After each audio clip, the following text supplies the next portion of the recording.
Hey, what's up guys? It's me again, back with another action figure review, and this time we're having a look at the Goblin from Hellboy.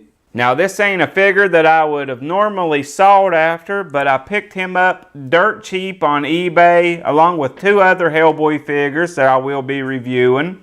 Some of which I picked up for 99 cents. And this Goblin is actually from 2008. Some of the other ones were from 2004.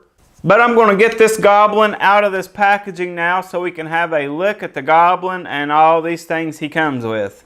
Alright, the Goblin is out of packaging and we'll have a look at his accessories. Which one thing that was packaged separate to the Goblin is actually the wagon he pulls. But you actually have to have that on him for him to stand.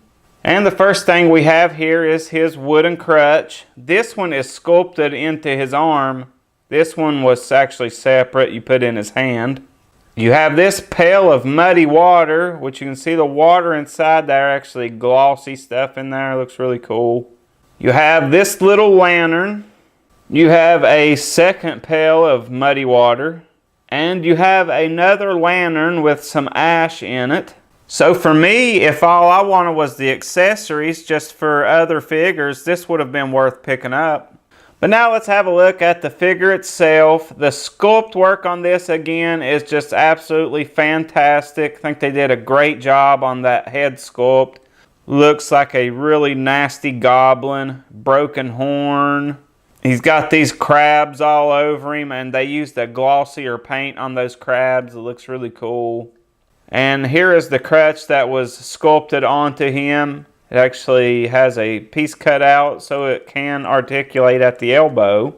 His wagon hooks onto him on the sides here, and then it has a couple extra hooks for hanging his muddy water. So there's his buckets of muddy water hung on him, and I guess the other stuff would just go in the back here. It's been a long time since I actually watched the movie. And this is kind of a small and odd character for them to make a figure of. If you don't remember, he had a very small part. And he actually led Hellboy to the Angel of Death. So he had a very small part in the movie. Everything is painted and sculpted so nicely except for the frame around the wheel. Even the wheel has some nice details on it. But the frame around it is just a plain plastic. I kind of wish they would have put a little more sculpt or paint on that or something. Everything else looks great though. Even the stuff that's in the wagon is nicely sculpted and painted in there. That wood on the wagon looks like real wood. The wheels look like real wooden wheels. I mean, the whole thing looks amazing. And for what I picked it up for, I'm super pleased with it. So that's my look at the Goblin from Hellboy 2. Thanks so much for watching, and I'll see you next time. Bye for now.